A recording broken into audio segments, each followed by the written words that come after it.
Now, welcome to the case study related to the toxicological aspect. Now, here we will discuss the two cases. One is Sweso, another one is the Bhopal. Now, why these accidents are important? The reason is that unlike fire and explosion, these toxicological accidents, they are having a long-term impact. So the impact is divided in twofold. One is the immediate impact when a couple of fatality or small amount of injury may take place, and sometimes the injuries are not there because they may become the part and the toxicant, they may become the part and parcel of your body system through inhalation, dermal absorption, etc.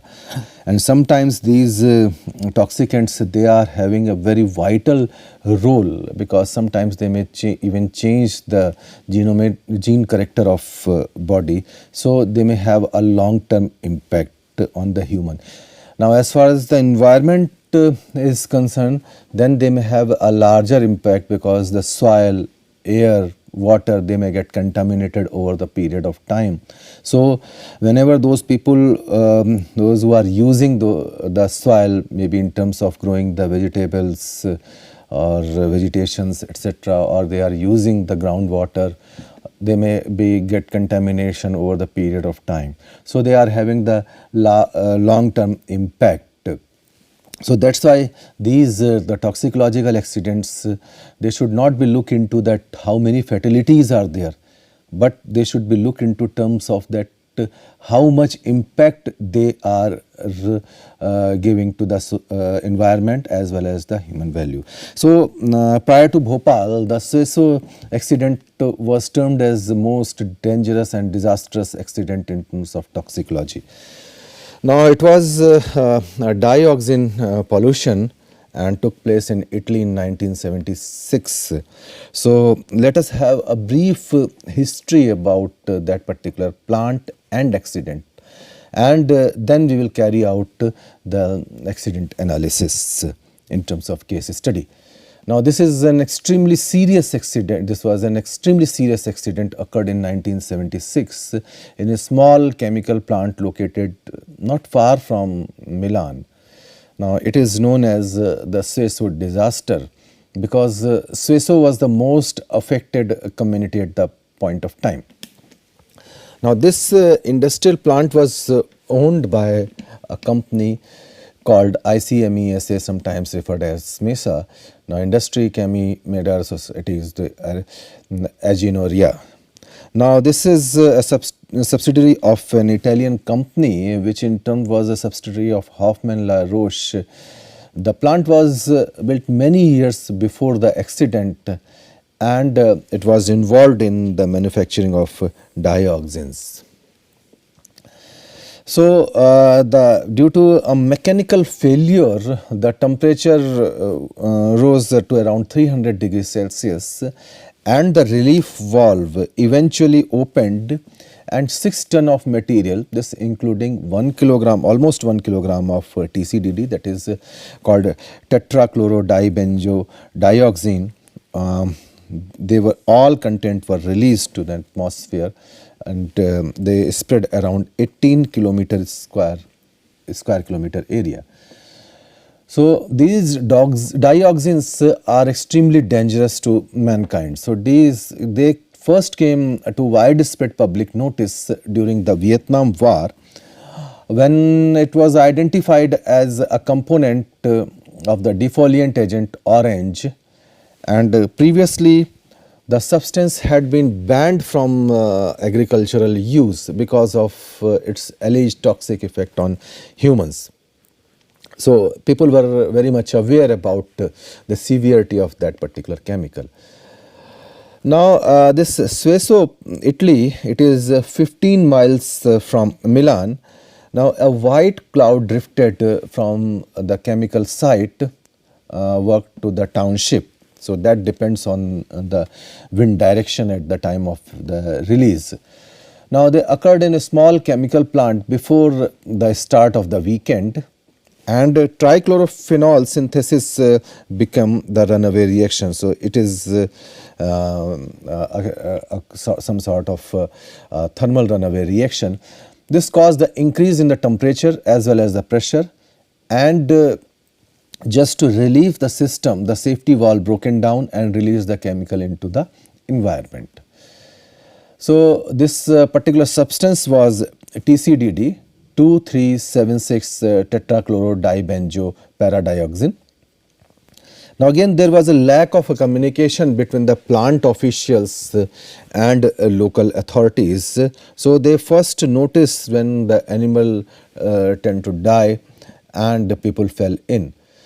However, please remember that there was no death directly attributed to TCDD. So, if you recall the previous statement made by me at the start of this lecture, they may not have a immediate effect in terms of a fatality, but it may have some sort related to the occupational illness or illness, and they may have a long-term impact to the society. So, coming back to the thing, the product was hexachlorophene, a bactericide which trichlorophene produced as an intermediate. When you are having a very controlled things in your hand, and you are strictly following the chemical kinetics suggested by the engineers, so normal operation, it produces a very small quantity of TCDD as an undesirable side product. Now this is the TCDD is the most potent toxin known to man. It is insoluble in water, and decontamination is extremely difficult. Now in the subsequent slide, we will discuss that how we can decontaminate this particular TCDD from any process plant. Now let us have a discussion about the process. The process which gave rise to the accident was the production of 2,4,5-trichlorophenol TCP. This is in a batch reactor. Now this trichlorophenol is required for making the bacteriostatic agent called hexachlorophene. Now the company used to manufacture this trichlorophenol to avoid any kind of impurities. Now this process involved two stages. The stage 1, the alkaline hydrolysis of 1,2,4,5-tetrachlorobenzene, referred as TCB, using sodium hydroxide environment. Now the reaction mixture also contains some xylene. So you can see this is the reaction mechanism. 1,2,4,5 tetrachlorobenzene in presence of NaOH at the temperature of 135 to 170 degrees Celsius. It gives rise to this. Then the second stage, the sodium trichlorophenate. This was the sodium trichlorophenate. Sodium trichlorophenate. This was acidified with HCl to give the trichlorophenol TCP. So this is the reaction formula for the generation of a TCDD. Now there were certain mandatory steps involved in that particular production line. So after stage 1, that is this stage, after stage 1, 50% of ethylene glycol used to distill off, and the temperature of reaction mixture needs to lower down to 50 to 60 degrees Celsius. It is 50 degrees to 60 degrees Celsius by the addition of water. Now excess water usually removed by the xylene through the azeotropic distillation. So in the process, the formation of small quantities of TCDD as byproduct is unavoidable. So at a reaction temperature below 180 degrees Celsius, it is 180 degrees Celsius, the amount formed would be unlikely to exceed 1 ppm of TCP. Now if you go on the prolonged heating in the temperature range of 230 to 260 degrees Celsius, it could increase the 1,000 times. So during the manufacturing or during the process, nearly 99.7% of TCD formed concentrated in the distillation residues and incinerated. Now only 1.3%, 0.3% found its way into TCP. Now let us have a brief look about the reactor. The reactor was 13,875 liter of vessel with an agitator and steam jacket, and there was no automatic control for heating. The reactor assembly was provided with a rupture disc and venting direct to atmosphere. So that was you can say lacuna in that particular process. So this you can see the rupture disc and which is exposed to the atmosphere. The prime purpose of disc was to prevent the overpressure. Now the system had an incinerator for the destruction of hazardous plant residue at temperature 800 to 1000 degrees Celsius. So they properly knew the fact that this TCDD is having problematic approach. So the plant was equipped with the destruction facilities which was maintained at 800 to 1000 degrees Celsius. Now let us have a look about the abridged MSDS of this TCDD. Now this is 2378 tetrachlorodibenzene paradioxin, having the formula like this. This is most toxic of all dioxins. So 80% of emission comes from burning organics in presence of a chlorine. Now this is a fat soluble, highly susceptible to bioaccumulation. So sometimes it may deposit in the fatty tissues of your body. So that's why I'm saying that this the problem may come later on. You may not observe the immediate problem, but the health issues may come on later on because this is fat soluble and highly susceptible for the bioaccumulation. Now there are certain symptoms of exposure. This includes the chloracne, the damage to the immune system, pancreas, etc., because it is a fat soluble tissue. Teratogen, sometimes it may lead to the carcinogenic ability. Then this TCDD can be taken into the body by injection, inhalation or skin contact. So which we had a discussion in the industrial hygiene chapter. Now this TCDD has the minimum lethal dose of 3.1 into 10 to the power minus 9 moles per kilogram. So you can see that how dangerous it is. Now this resistant to the destruction by the incineration except at a very high temperature. That's why they maintained the destruction temperature at 800 to 1000 degrees Celsius.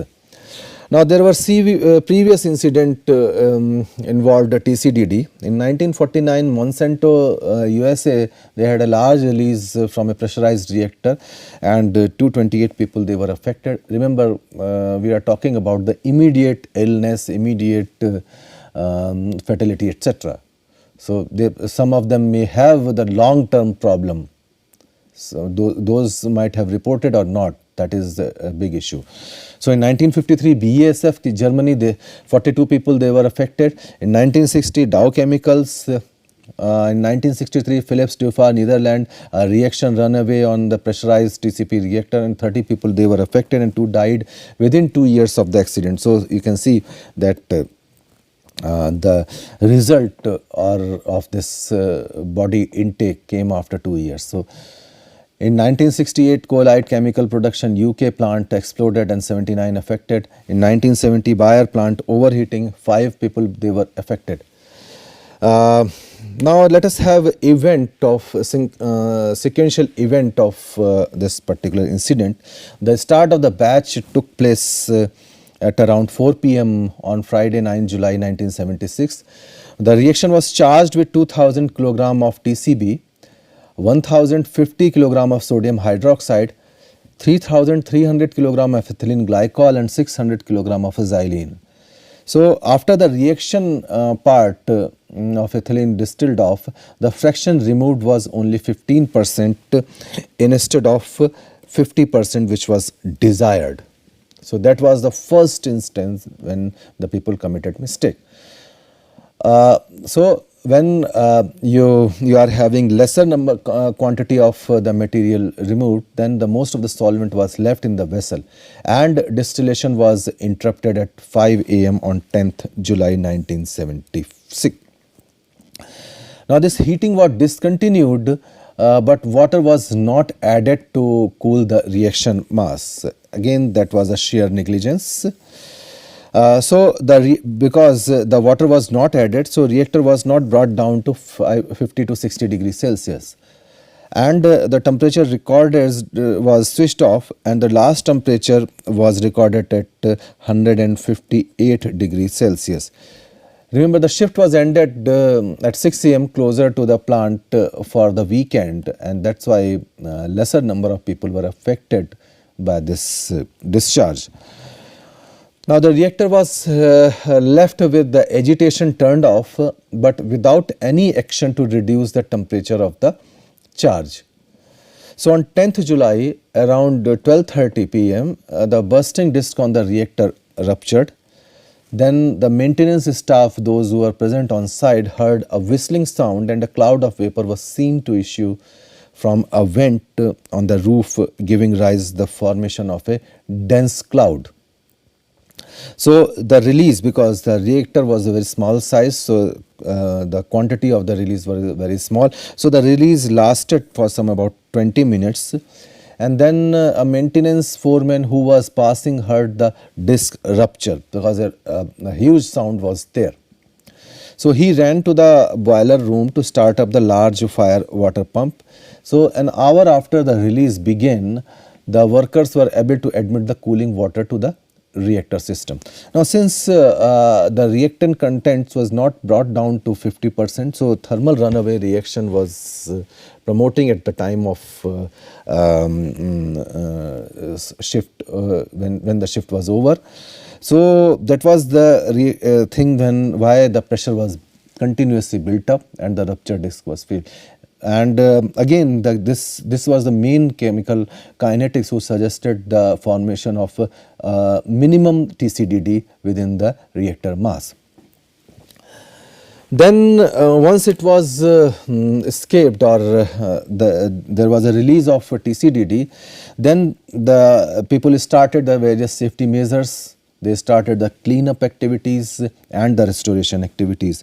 So the safety measures taken by the company and authorities were badly coordinated. There was a lot of communication gap between these two bodies. So at least a week passed before it was publicly stated that a dioxin pollution occurred, and another week passed before the evacuation began. So you can imagine that for almost 7 days the people were continuously under the exposure of this TCDD. So within days a total 3,300 animals were found dead, and mostly poultry and rabbits. Then the authorities ordered the emergency slaughtering of those animals. Now it was just to prevent the TCDD from entering into the food chain, and up to 1978 over 80,000 animals had been slaughtered. So you can anticipate, or you can imagine that what was the gravity of that particular incident. The contaminated area was divided into various zones like A, B and R in the decreasing order of surface soil concentration of TCDD. Now zone A, that is the closest to the plant, was completely evacuated and fenced, and 1,600 people of all ages had been examined. The local population was advised not to touch or eat locally grown fruits or vegetables. So they have anticipated that the TCDD may enter into the fruits or vegetables also. Now many people, they were found to suffer from skin diseases. So zone A had a TCDD soil concentration of greater than 50 microgram per square meter, and about 700 residents, they were directly affected. So this is the zone A, and this is the zone B, and this one is the green colored is zone R. Now the zone B, this zone B had a TCDD soil concentration between 5 to 50 microgram per square meter, and about 4,700 residents they were affected. Now this green colored zone, this is called the zone R, or sometimes referred as the respect zone. This had a TCDD soil concentration of less than 5 microgram per square meter, and about 31,800 residents they were affected. Now 2 months after the disaster, the Italian government, they granted a loan of 40 billion lira. Lira at the time when the incident took place was the name of the currency which was there in Italy. Nowadays it's a euro. So they have sanctioned a loan to the region to finance the necessary measures in 1978, and government raised its special loan from 40 billion to 115 billion lira just to decontaminate and to perform the various restoration activities within this particular arena. Now 6 months after the accident, the decontamination work began to enable the resumption of productive activities, not within the plant but outside the other activities. So more than 1 year after the accident, the decontamination work of zone A, this one, was completed, and government decided to demolish most heavily contaminated houses and rebuild. So all the debris, they were sent to some safe location to decontaminate them also. Now waste from the cleanup activities containing chemical residues and protecting clothings were stored in the containment tanks designed for the storage of nuclear waste. So you can imagine that how serious they were at the moment, and just the seriousness was attributed just because of the fact that the TCDD is extremely dangerous to mankind. In 1982, several barrels of toxic waste left in that particular plant. So after a series of unclear events, because there was so many events they are within the during the accident investigation, the investigator found there are so many events they were practically not clear to them. Since no fatality, no proper illness, occupational illness was reported, so they left the things like unclear. So after the series of these unclear events, 9 years after the disaster, Roche, which stated that the company wanted to take the responsibility of the safe destruction of the waste, they declared that the toxic waste had all been incinerated in Switzerland. So they transported all kind of toxic waste, whatever left over within the plant, maybe in terms of a raw material, maybe in terms of other contaminated debris, maybe in terms of a product, etc. They have taken and they have stored in the containment tanks, and they disposed and they have incinerated the things in the Switzerland. So government of Italy, they initiated a judiciary case against the directors of the company. So in 1980, the director of the production of the company was shot by a member of a terrorist organization because they thought that they have committed some illegal activities, because that was a failure of the process protocol. So a few months later, a compensation agreement was signed by the representatives of the region, President of Italian Republic, and the company. The total amount of that agreement was about 20 billion lira.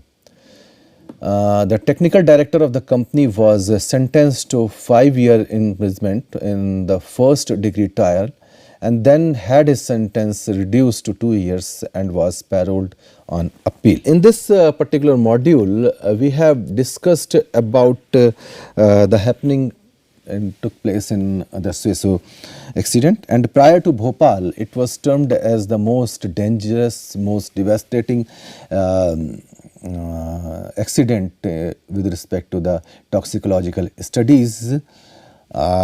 One of the major outcome of this particular incident was that they didn't follow the process protocol, and that outcome was that although they were having all kind of safety arrangements, etc., but the most toxic dioxin was escaped to the atmosphere, and the result was that the company led to the closure, and it took around 4 to 5 years to decontaminate the things, though there was no fatality directly attributed to this one.